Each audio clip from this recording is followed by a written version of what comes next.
Salam əziz şagirdlər və abituriyentlər. Bu gün sizlərlə test izahına baxacağıq. Dəyər nəşrlərində çoxalma ontogeniz bölməsində olan açıq tipli test tapşırıqları. İstəyirəm ki, bugün 10 məsələnin izahına baxaq. Yəni birinci sualdan 10-cu suala qədər. Gəlin başlayaq. Deməli, burada birinci sualda sizə verir ki, çiçəyin yumurtalığında 8 ədəd yumurtacıq varsa, mayalama prosesində bütün rüşem kisələrində bilavasitə cəmi neçə sperm iştirak edir? Bilirsiniz ki, dişicikdə daxilində, yəni yumurtalığın daxilində bir və yaxud da bir neçə yumurtacıq ola bilər və yumurtacığın içərisində də rüşem kisəsi olur. Deməli, mən yazıram ki, bura bir yumurtacığın içərisində bir rüşem kisəsi varsa, 8 dənə yumurtacığın içində X rüşem kisəsidir. Yəni, burada da tapıram ki, 8 dənə rüşem kisəsi var imiş. Və mənə deyir ki, daxil olan sperm.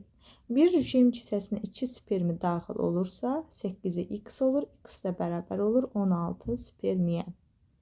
Yəni, cavab 16-ya bərabər olur. İkinci sual. Dişiciyin ağızcığına düşmüş bir tozcuqdan əmələ gələn tozcuq borusu və bu zaman yaranan spermlərin sayının cəmi neçədir? Bir tozcuğun daxilində vegetativ və generativ nüvə mövcuddur. Yəni, dişiciyin ağızcığına düşdükdə həmin bu vegetativ nüvədən tozcuq borusu inkişaf edir. Generativ nüvədə mitoz bölünmə keçirərək spermi yaradır. Deməli, deyirsiniz ki, bir tozcuqdan bir dənə tozcuq borusu əmələ gəlir və 2 dənə də spermi inkişaf edir. Yəni, ümumi sayı bunun 3-ə bərabər olmuş olur. Üçüncü sualda, insanın 10 cinsiyyət hüceyrəsində və somatik hüceyrəsinin bir nüvəsində cəmi neçə xromosom vardır? İnsan deyirsə, bilirsiniz ki, insanda diploid, yəni somatik hüceyrə diploidə bərabərdir, 46 xromosom dəstinə malikdir. Cinsiyyət hüceyrəmiz isə haploid, yəni 23 xromosoma malikdir. Mənim 10 cinsiyyət hüceyrəsində və somatik hüceyrəsində sualı verirsə, 23-ü vururam 10-a, üstünə də 46 gəlirəm. Yəni, ümumi 270, deməli 6 edir. Yəni, xromosomların cəmi. Dördüncü sual. Örtülü toxumlu bitki çiçəyində 2 qat mayalama prosesində iştirak edən hüceyrələrin ümumi sayı 24 ədəd olubsa, bu çiçəklərdə mayalanmadan bilavasitə əvvəl rüşem kisələrində spermlər daxil olandan sonra cəmi neçə hüceyrə olmuşdur? 2 qat mayalanma prosesində yumurta hüceyrə, mərkəzi hüceyrə və 2 dənə sperm iştirak edir. Bu sizə məsələdə deyir ki, hüceyrədir. Mənə əgər qamet desəydi, mən bu halda mərkəzi hüceyrəni hesablamazdım. Amma hüceyrə dediyinə görə mərkəzi hüceyrəni hesablayıram. Deməli, əvvəlcə mən 24-ü bunların sayına, yəni 4-ə bölürəm. Və nəyi tapmış oluram? Rüşem kisəsini tapmış oluram. 6 dənə rüşem kisəsi mövcuddur. Və sonra mənə deyir ki, rüşem kisəsində spermlər daxil olandan sonra, yəni hələ ki mayalanma getməyib, daxil olub hələ ki. Daxil olanda oradakı hüceyrələrin sayını tap. Mənim bir rüşemim daxilində özündə 7 dənə hüceyrə var. Yəni 7 dənə öz hüceyrəsi var. Əlavə də 2 dənə sperm gəlir. Yəni, ümumi 9 dənə hüceyrə var burada. Və mən də 6-nı vururam 9-a, çünki 6 rüşem kisəsindəkini tapmalıyam. 6 vurulsun 9 neçə edir? 54. Deməli, 54 dənə burada hüceyrə var imiş. 5-ci suala baxırıq. 5-də deyir, cədvələ əsasən X-in qiymətini tapın. Rüşem hüceyrə nüvəsində xromosom sayını sizə verib 21. Endosperm hüceyrə nüvəsində 33 verib xromosom sayını və mənə qabıq hüceyrəsini veribdir. Bu məsələ çarpazı tozlanmaya aid olan bir məsələdir. Burada biz endospermlə rüşemi çıxdıqda yumurta hüceyrəni əldə edirik. Deməli, 33-dən çıxacaq 21-i bərabər eləyəcək 12. Və qabıq hüceyrə diploiddir. Düzdürmü? Deməli, mən yumurta hüceyrəni, yəni 12-ni vuraram 2-yə, bərabərdir 24. Yəni, qabıq hüceyrəmi 24 tapmış oluram. Cədvələ əsasən X və Y-i tapın. daha doğrusu cəmini tapaq. Deyək ki, bölünmədən bilavasitə əvvəl hüceyrədə xromatid sayı x-dır. Meyozun birinci bölünməsindən sonra əmələ gələn hüceyrədə xromosom sayı 10-dur. Meyozun ikinci bölünməsində də y-dir. Deməli, mən x-lə y tapıb məsələmi həll etməliyəm. Burada bilirsiniz, hüceyrə bölünməyə daxil olan, yəni qametogeniz mərhələsində 3 dənə mərhələ var. Yəni çoxalma mərhələsi, böyümə və yetişmə mərhələsi.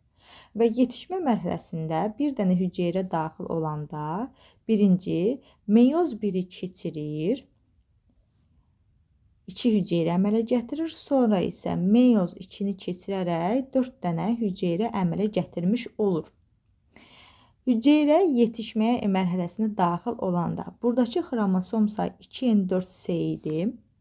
Meyoz 1 baş verdikdə, yəni 2 dənə hüceyrə əmələ gələndə burada n2c olur xromosom dəsti.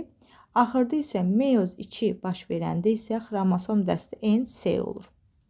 Deməli, burada mənə deyir ki, meyozun birinci bölünməsində bölünməsindən sonra əmələ gələn hüceyrədə xromosom sayı 10-dur. Yəni burada n 10 veribdir. Deməli, xromatidin də sayı nəyə bərabər olmuş olur burada? 20-yə bərabər olmuş olur. Meyoz 2-də isə xromatidin sayı 2 dəfə azalır. Deməli, burada əgər 20-dirsə, burada xromatidin sayı 10-a bərabər olmuş olur. Yəni, y bərabər də 10. Və bölünmədən əvvəlki hüceyrədə xromatid sayını istəyir. Baxırsınız, burada görürsünüz 4c-dir. Burada isə 2c-dir.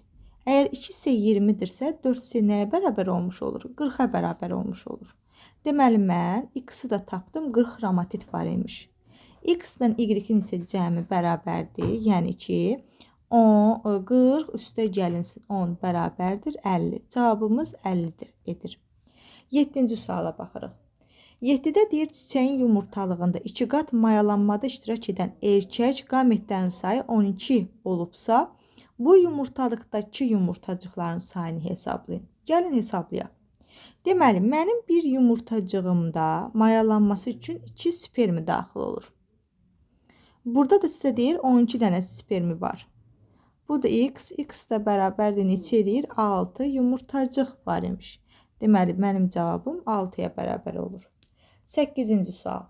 8-də deyir ki, 2 qat mayalanmadan bilavasitə əvvəl rüşeym kisəsində cəmi neçə haploid xromosom yığımlı hüceyrə olur? Və sonda deyir ki, spermilər rüşeym kisəsinə daxil olmuşdur.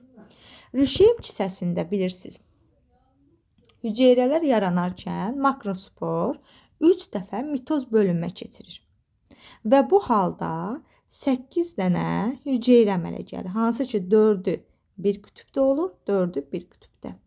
Sonra bu 4-ündən hər qütbdən biri gəlir mərkəzə, diploid xromosom əmələ gətirir, yəni mərkəzi hüceyrəni əmələ gətirir. Biri isə kənarda biraz böyüyür, yumurta hüceyrəni əmələ gətirir. Buradakılar, yəni kənarda duranlar yumurta hüceyrədə daxil olmaqla N xromosom dəstinə malikdir. Bir dənə mərkəzi hüceyrə diploid xromosom 2-nə malik olmuş olur. Və məndən burada haploidləri istəyir. Haploid 1, 2, 3, 4, 5, 6 dənə haploid var rüşeym kisəsinin öz hüceyrələri. Amma kənardan da 2 dənə spermi gəlir. Hansı ki, bunların da xromosom dəsti N-ə bərabərdir.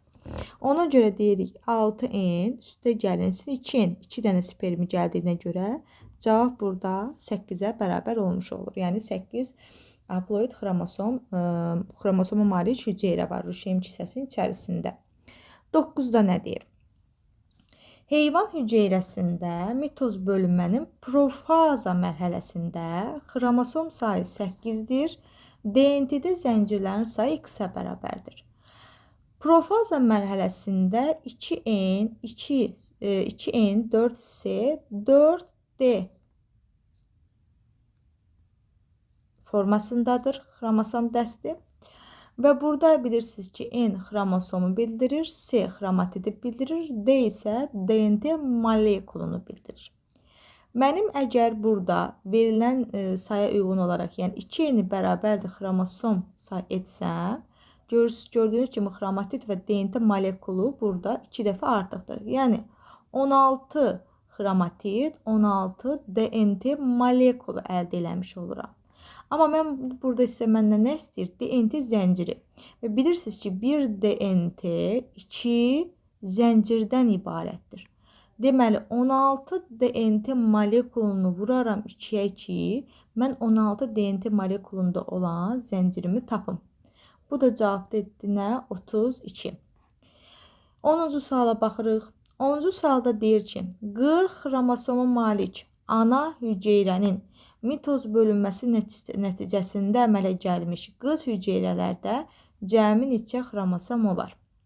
Mitoz bölünmənin məntiqi nə idi? Mitoz bölünmədə deyirdi ki, bir hüceyrədən sonda 2 dənə hüceyrə əmələ gəlir.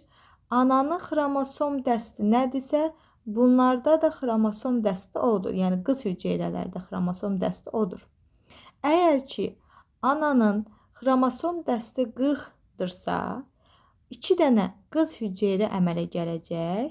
Hansı ki, bunların da hərəsində 40-40 xromosom olacaq. Çünki ana nədirsə, ananın xromosomun eynisi olacaq qızlarda da. Bu da ikisi bir yerdə, yəni cəmi 80 dənə xromosom etmiş olacaq. Yəni cavab 80-dir. İnşallah ki, izahlarımı tam anladınız. Suallarınız varsa, suallarınız yarandısa və yaxud da ki, hansısa bir bölmənin test izahını istəyirsinizsə, rəylərdə bildirməyi unutmayın. Sağ olun.